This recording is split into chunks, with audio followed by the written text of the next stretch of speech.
Hi,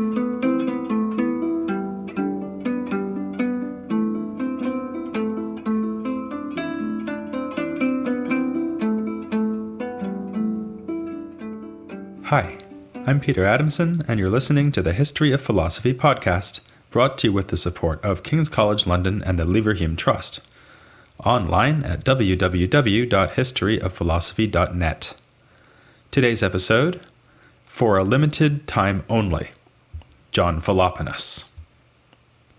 Modern-day scientists estimate that the age of the universe is 13.7 billion years. That's a very long time.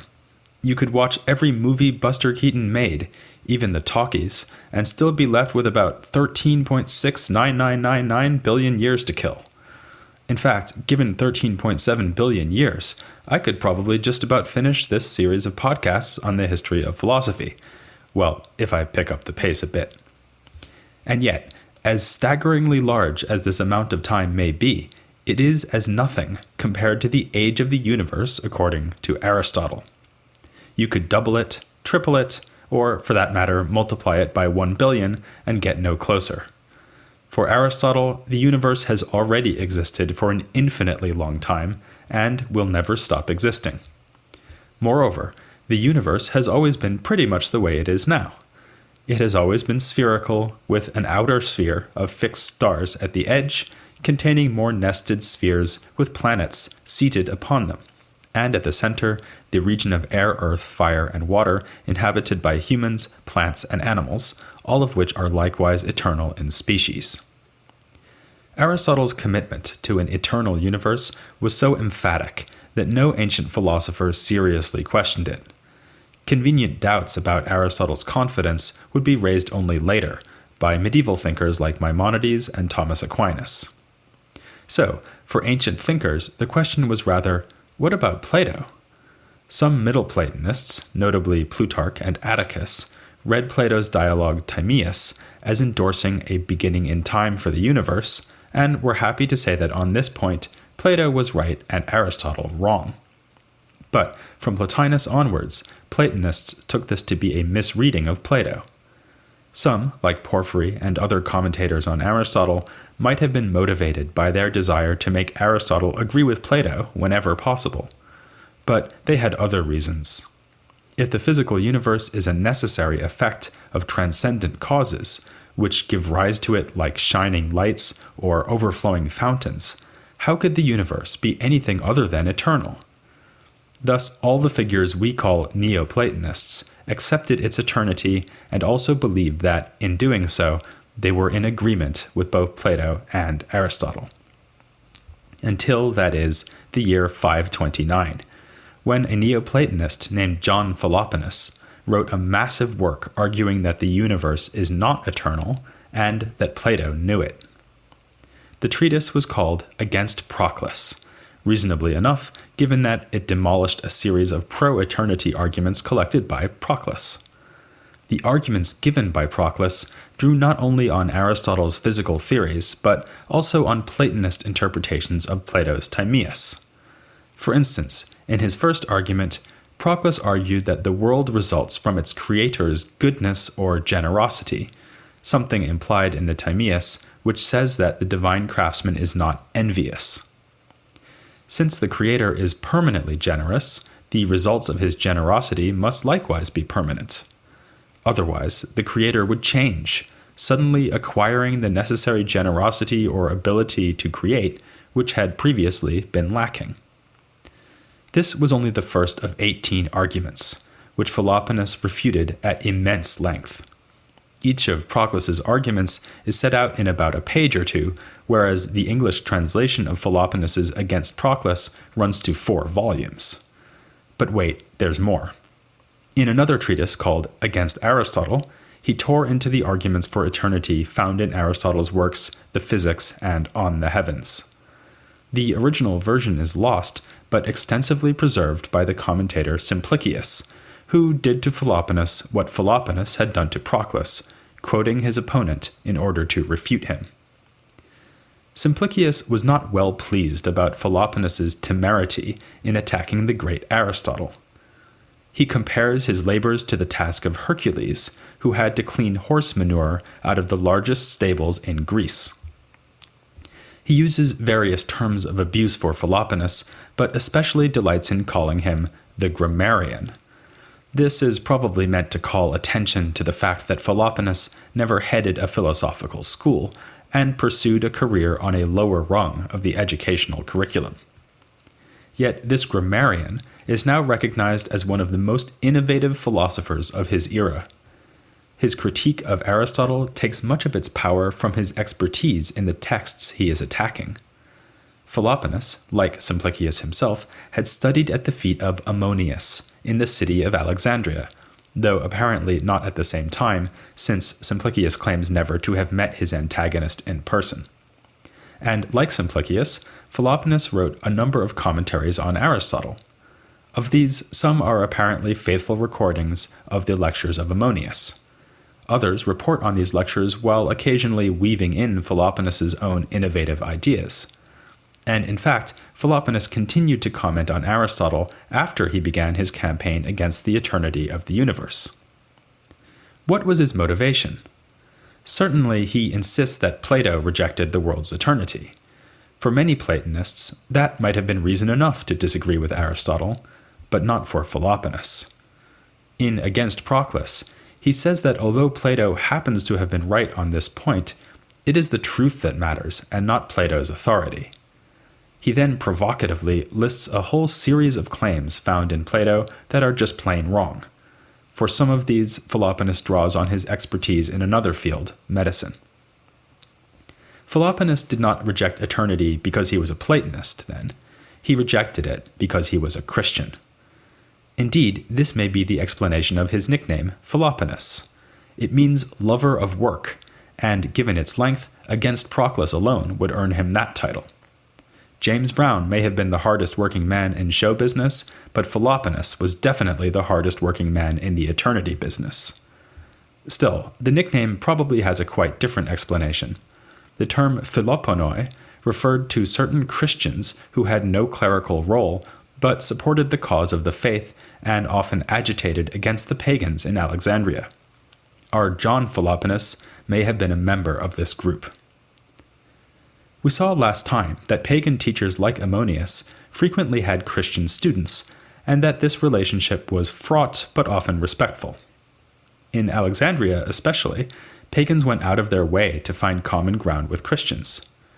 To the examples I mentioned last time, we can add that Ammonius himself, who wrote a whole work to show that for Aristotle, God was a cause not just of motion, but of the very being of the universe, a thesis that was of course also dear to the Christians. It is likely no coincidence that Philoponus chose to break ranks in 529, the very year in which the Platonist school of Athens was closed down by an imperial edict. Perhaps he was bidding for the headship of Alexandria. If so, Philoponus failed. He was passed over for the pagan Olympiodorus. But Philoponus didn't need to be the school head to know his Aristotle thoroughly. This is the difference between Philoponus and other Christians who attacked the Neoplatonists on this same issue. In particular, two Christians from the city of Gaza, named Aeneas and Zacharias, had already written about the eternity debate. Particularly fascinating is Zacharias's work, a dialogue featuring as one of the main characters none other than Ammonius. In the dialogue, Ammonius is reduced to silence by a series of anti-eternity arguments. But in fact, though both of these Gazan thinkers had been taught by Neoplatonists, the arguments they mount fall far short of Philoponus's sophistication. Because the pagans offered numerous arguments for eternity, Philoponus has to fight on many fronts. Some of their arguments relied on features of the universe we see around us. Though Proclus does use arguments of this kind, they are mostly found in Aristotle. For instance, he had argued for eternity on the basis that the heavenly bodies must be made out of an ungenerated and incorruptible substance. The pagans also thought they could show that divine principles must give rise to an eternal universe. We already saw one such argument, Proclus's first proof, which invokes God's generosity. And in general, Proclus is the main opponent when it comes to metaphysical or theological arguments for eternity. Aristotle, by contrast, is the main target when it comes to physics and the nature of the heavens. First then, let's see how Philoponus takes on Aristotle's physical arguments for the world's eternity. As I say, these invoked the unique characteristics of the heavenly bodies to show that these are bodies that can be neither generated nor destroyed. Aristotle thought this could be proved from the fact that the heavens move in a circle, unlike air, fire, earth, and water, which move in straight lines, either away from or towards the midpoint of the universe. The thing about circular motion, Aristotle observed, is that it has no contrary. For one motion is contrary to another if it begins where the other motion stops and stops where the other begins. But a circular motion starts and stops in the same place. If you walk in a circle, no matter how big or how small, you will always wind up where you started, something familiar to anyone who has ever gotten lost in a forest. Furthermore, things are always destroyed by their contraries. Thus, if the heavens move in circles, as they evidently do, they have no contraries and thus cannot be destroyed. This is ingenious, albeit perhaps not the most convincing bit of philosophy ever to flow from Aristotle's pen. Philoponus makes short work of it, pointing out that the contrary we are interested in here is not a motion in a contrary direction, but the complete absence of motion. What we are asking, in other words, is not whether the heavens can move a different way, like fire being forced to move down instead of up, but whether the heavens can come from, and be reduced to, non-existence. And here we get to the real core of Philoponus's disagreement with Aristotle. As we saw what seems like an eternity ago, Aristotle wrestled with the question of how to explain change without saying that things pop into existence from nothing or get destroyed into nothing. He agreed with pre-Socratics like Parmenides that such absolute change is impossible. Instead, he offered his analysis of matter and form. In any change, a surviving subject, the matter, gains or loses some feature, the form. For instance, if a stone becomes hot, nothing comes suddenly into existence or vanishes. A continuously existing stone simply gains a new property, namely heat. Philoponus wants instead to insist that God can create something from nothing. He cleverly adds that even in the kinds of change recognized by Aristotle, something does come into being from nothing, namely the new property that is gained. That is, even if a hot stone comes to be from something else, namely a cold stone, the heat that appears in the stone comes to exist after not existing. But Philoponus is only getting warmed up. So far, he's questioned a long-standing assumption of Greek philosophy, that nothing comes to be from nothing. Now, he wants to question a newer assumption of Neoplatonists, that Plato and Aristotle pretty much agree about everything. He points out that according to Plato's Timaeus, the heavens are not made of a special fifth kind of matter, as Aristotle thinks, but out of pure versions of the elements we find down in our world, predominantly fire. This brings us back to his other work of refutation against Proclus. There, Philoponus spends a lot of time on interpretive questions concerning Plato's dialogues, especially the Timaeus. He wants to show that Proclus was wrong not only about the world's eternity, but also in his interpretation of Plato.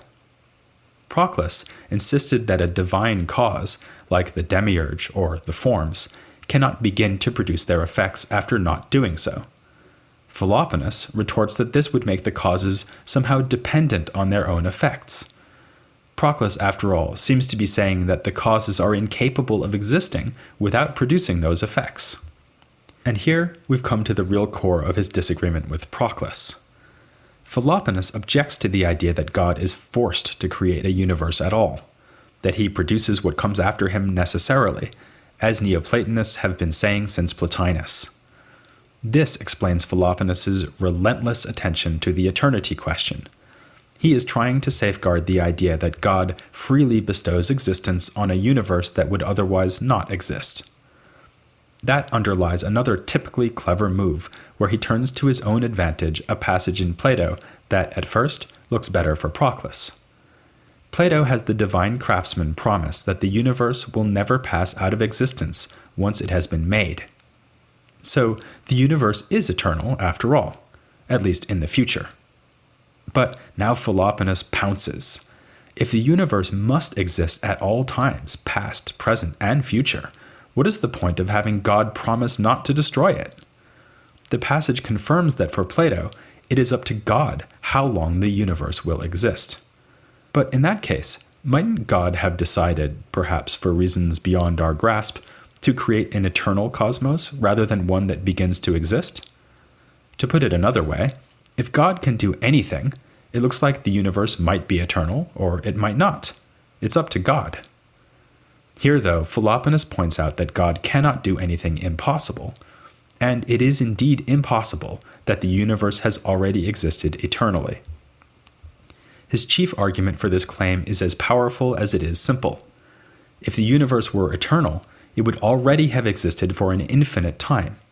But an infinite time cannot ever finish elapsing, so we could never have reached the present moment. Here he can yet again turn his enemies' weapons against them, because Aristotle himself said that infinity cannot be traversed or completed. This is why Aristotle was worried about Zeno's dichotomy paradox. Remember the tennis court example. Zeno suggested that every motion in fact consists of an infinity of submotions. To this, Aristotle replies that a motion, or a distance, or a time, is only potentially divisible into infinity. You can cut it up as fine as you want, but you will never actually get an infinity of parts. Philoponus thus needs only to say that an eternal pastime would give us an actual infinity and not only a potential one. Even worse, it would be an actual infinity that is getting bigger all the time. The world has already existed for an infinite number of years, and each January, that infinite number grows by 1. Since Aristotle rejected the possibility of actual infinities, or the idea that infinity could be increased, these look like devastating objections. Simplicius, however, responds that past eternity is in fact only potentially infinite.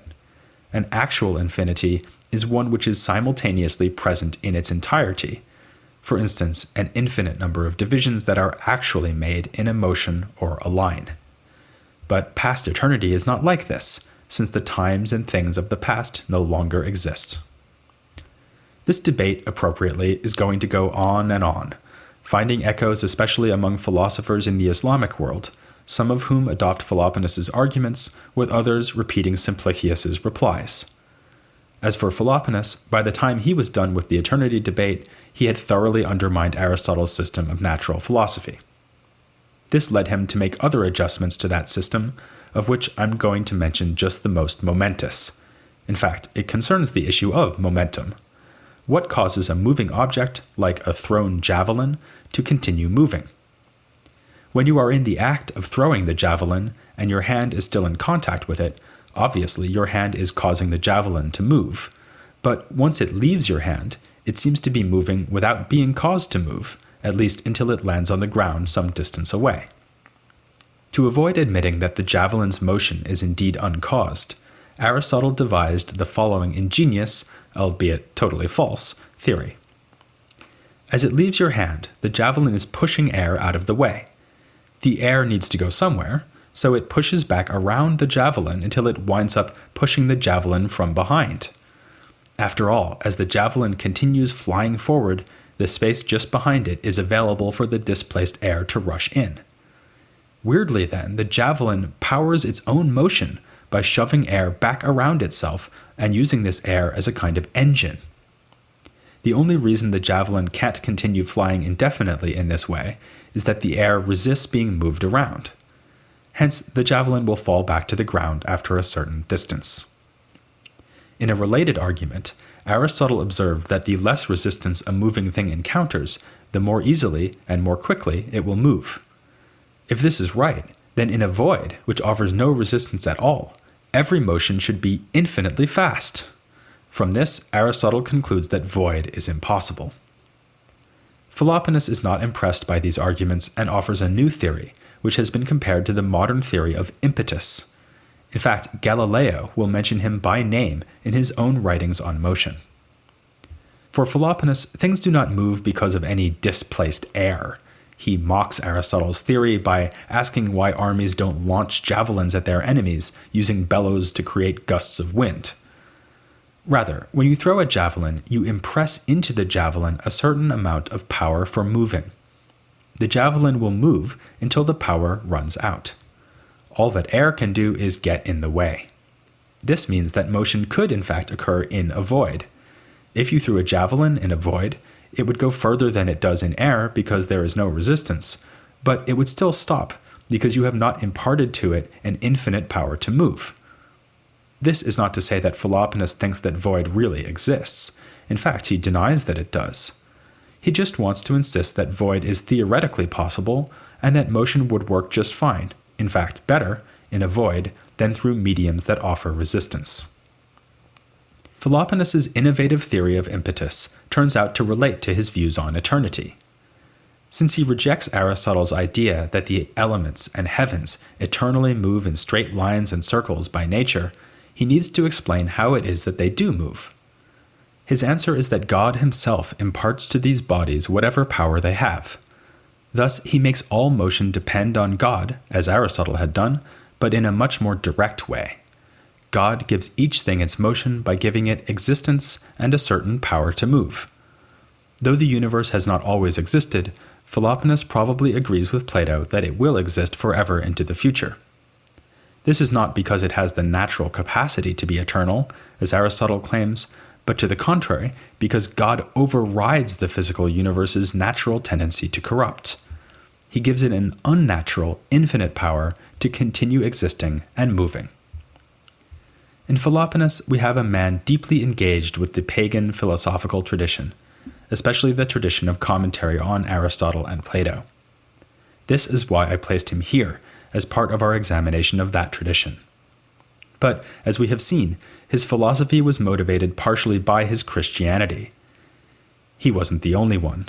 There were many philosophically minded Christians in antiquity, and they will keep us busy for a good number of episodes. Before we leave the pagans, though, I'd like to look more deeply at Philoponus and the other commentators on Aristotle who produced the largest body of surviving philosophical writing in the ancient world. I'll be joined by a guest who knows better than anybody how large that body of commentaries is, since he's been instrumental in getting most of it translated into English.